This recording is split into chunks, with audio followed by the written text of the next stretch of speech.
So it has been a real eye-opener for the boys. A lot of gruesome, blood, guts, full on and fast, but it is the best way to get the quality product and the safest. From coring them to shooting them, it's all to ensure quality and safety. So when a bluefin's dragged aboard, first thing you do is bleed it, so cut under the petrol fins.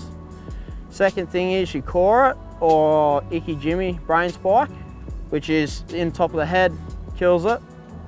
Tuna are a warm-blooded animal, so even after you've processed them, gills out, guts out, everything out, and you pop it into the brine tank, because it's a cold water, the fish's nerves will still fire and heat it, so it will virtually cook it from the inside out. By doing that, it kills all the nerves and then it'll chill down a lot faster. Tradition, and that's up and down for a lot of longliners, is first time on the boat, first tuna, you have to eat the heart. Trav had a go at it, only took the smallest bite ever possible, but I guess it'll sort of have to do. Next time we might have to do it again. The next step is removing all the gills and guts out of them. So you cut both sides, and then you got to cut off where the gills actually join onto the backbone of the fish. You slice that off, then you cut from the anal up, and you have to hook that out, take all the guts out of there, and then it all comes out through the gill plates. By getting all that out, it won't go rotten. If you leave that in there, it will rot very quickly in a fish, which will spoil all the meat around that belly cavity, and eventually it'll spoil the fish.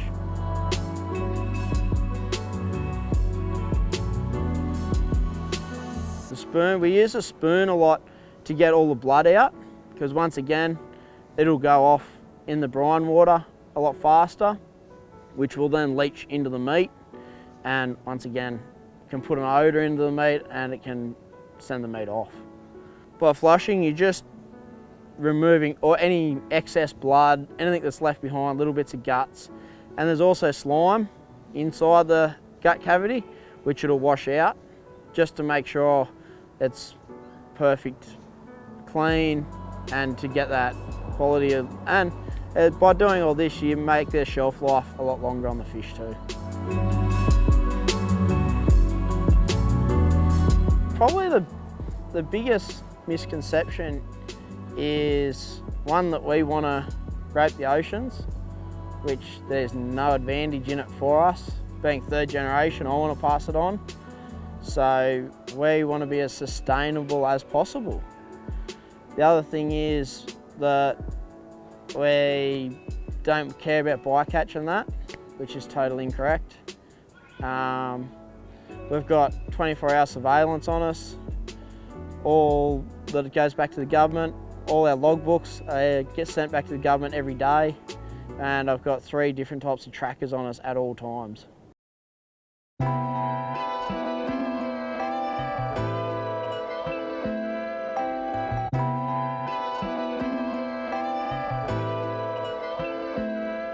So I'm Ryan Abbott, we're in Narooma. Well, I'm third generation fisherman. I left school, dropped out, I did most of year 10. Hopped out of school on the Wednesday, and on Friday I steamed out of Sydney Harbour and went fishing and haven't looked back. I'm 26 now. Yeah, been skippering youngest skipper, still am the youngest skipper, and it's this is the biggest long-lining vessel on the coast.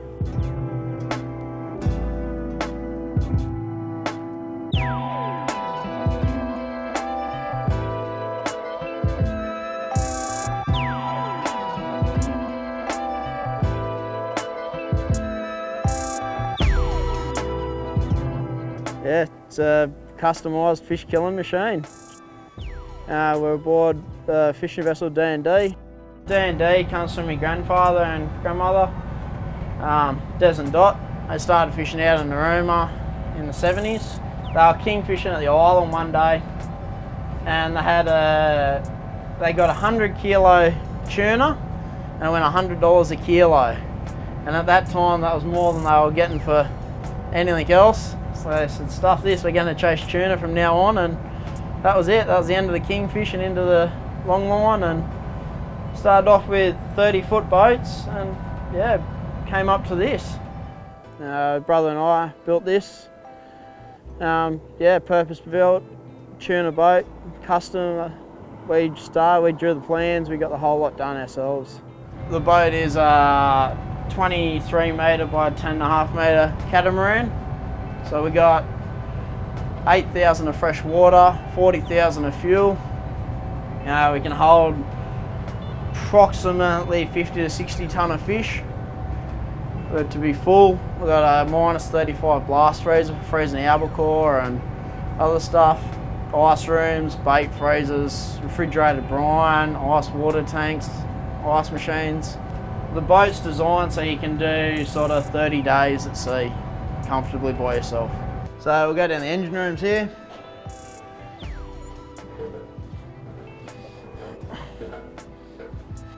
Then we've got a 650 Yanmar, 13 litre twin turbo motor pushing it.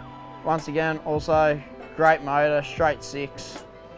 Unreal, full mechanical, bulletproof motors, great service on them, anything you ever need. Really common motor throughout the world. We work on 1,000 litres of fuel a day through the mains, and then 1,000 litres a week through each one of the gen sets. And it's just, the other engine room and the other side of the boat's just mirrored to this, so exactly the same. So yeah, you can be burning about 9,000 litres of fuel a week. So they're just a 5-blade, 42-inch prop. We run an oil bath stern tube, so the whole prop shaft actually runs in oil. So the boat actually does not leak a drop of water. Fuel efficiency and reliability is everything on a boat. The reason we went for the catamaran is it's stable at sea. You get such a big work platform, and it's shallow draft. Bars up and down the coast like Narooma, really shallow, low tide, which restricts your entry. And yeah, so we just built that. If we went to another mono hull, it'd be much deeper, you'd be limited to where you could work from.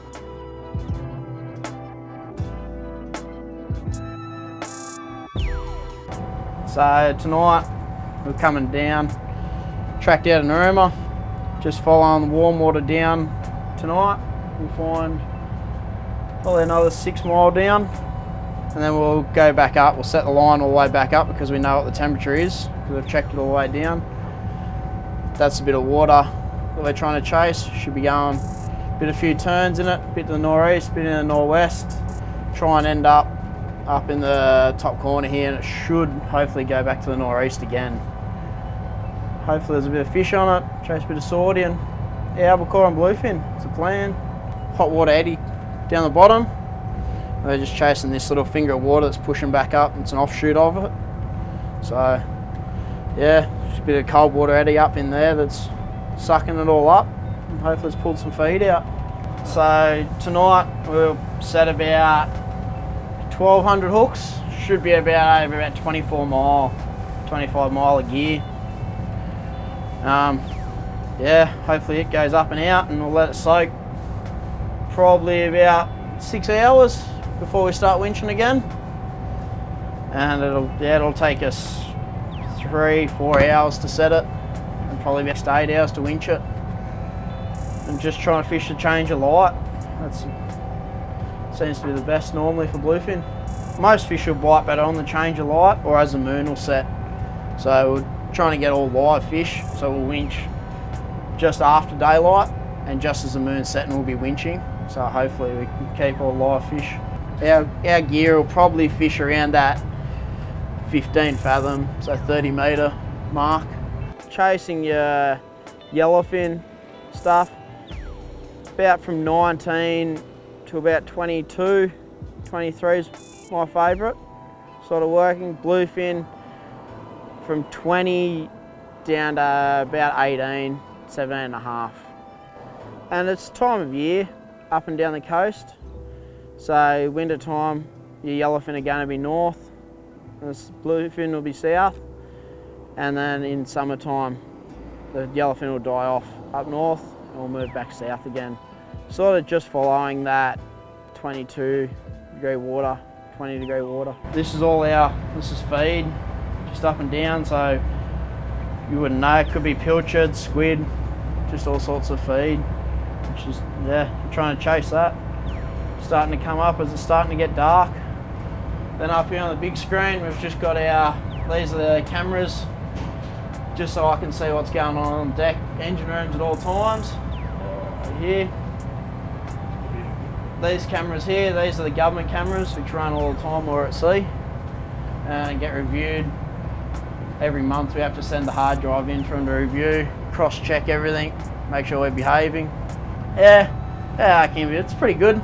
Can get lonely a lot at times. Everyone's working on that, but yeah, you just get used to it. Third generation, so I've had a fair bit of experience in doing it. And yeah, you just tiring sometimes. A lot of mental, not much physical, but yeah, a lot of cups of coffee. Recaro race seats, bucket seats so they don't get thrown out when it's rough. Yeah, just you want something comfy because it's very common for us to do 22, 23 hour days, like for a week straight, so you want something comfy.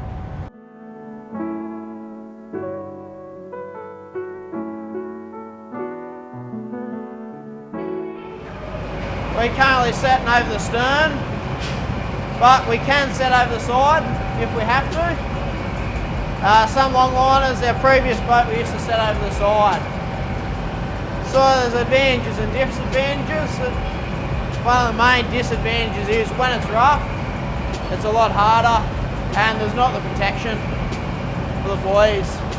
So that's why we built the boat, so any weather sort of thing, the crew are safe. We've got the tunnel down the middle, so no one has to go near the edge. Just safety's number one. But this is gonna fuck up. This is gonna fuck up. So now the line's gone too loose, which will cause a bird's nest on the drum, which the bigger the drum, the bigger the reel, the bigger the headaches. So that's a Lingard and Pittman drum. We did a few modifications to it and that, but they're pretty standard, really popular drum, built solid. Because what happens is with your line, every wrap gets tighter, so if the drums aren't up to standard, aren't strong enough, you'll actually blow the ends out on them, which is a major headache, you might say. Don't quote me, but I think brand new they're about 30-something thousand. There's probably another 10 grams worth of line on top of the drum. Getting cut's not a bad thing. It's worse if it gets towed. So if it tows, your gear will twist again, same as if you shoot it too tight. If the current breaks it, it's not a bad. It just might add a couple of hours, but it's not a showstopper. So you got 55-mile line on there, 1,400 pound braking strain. We'll only put about half of that out tonight, just to see how we go. Here we've got our bait dinghy, custom made. I made it myself. Just sort of made to the specs I want. Nice, stable, high-sided dinghy with a little 30-metre per seine net in it, just for catching our bait.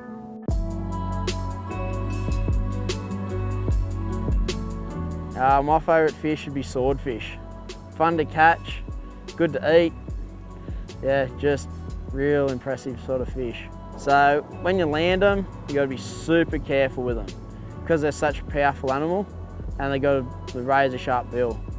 So just one person always holds onto the bill and you have to either cut its head off or immobilise it the best way, safest way, quickest way. So it is a pretty gruesome, full-on thing when it happens, but it is the best way. It puts it out of the pain and stuff the fastest. It gets the blood out of the meat the fastest, and yeah, it just gives you the better quality and it's the safest way of doing it for the fish and for the crew without it hurting itself.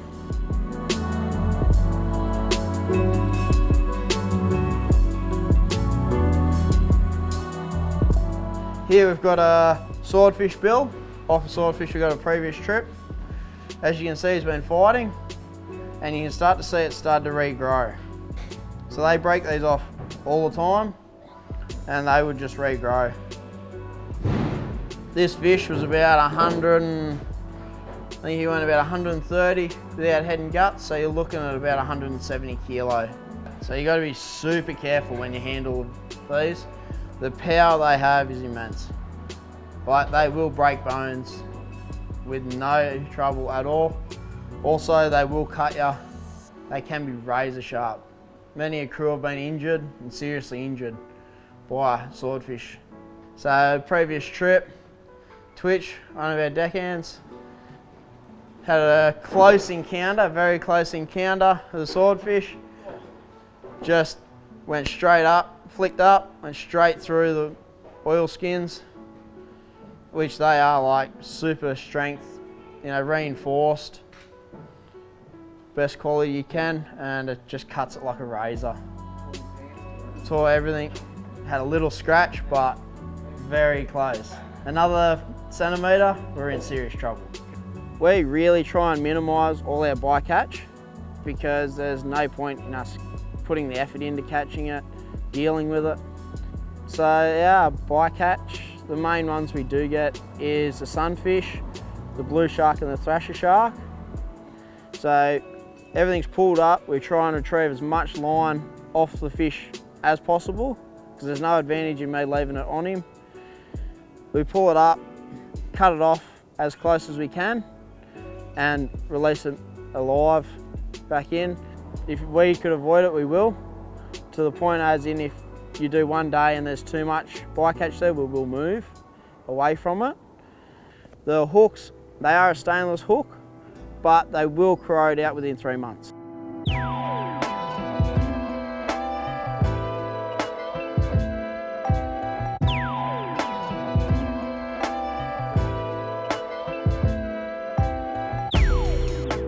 Probably 70% of our fish is sold locally through our business, and my sister has started wholesaling, processing, retailing the catch.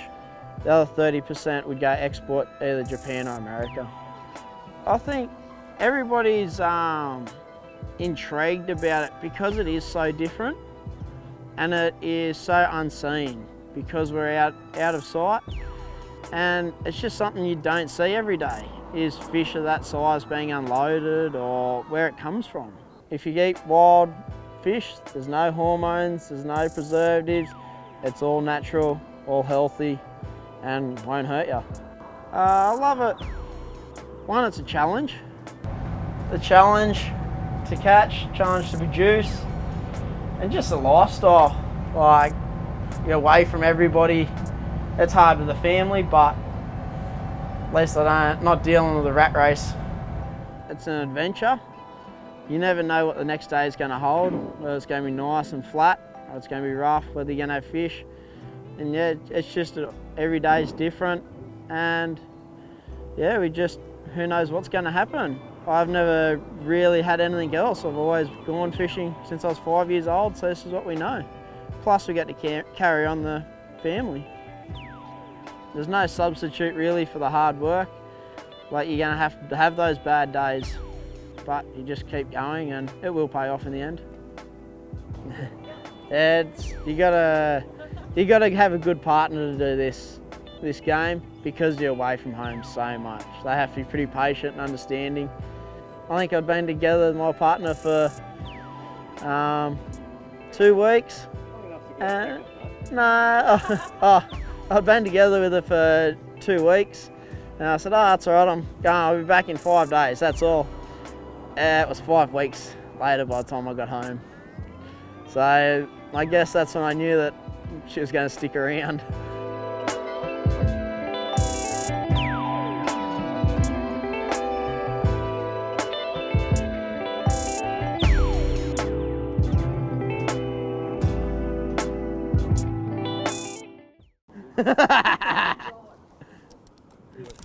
So, say this is our, come here, turn it, this is our swordfish. And he's playing up a bit. He's not behaving. So we send this down, the water pressure is going to open it up, so it opens right up. It'll go down until it lands on his head, virtually. Once you pull it back up, the hook should set. And once you've got those into him, he's coming with you. Takes the fight time right down.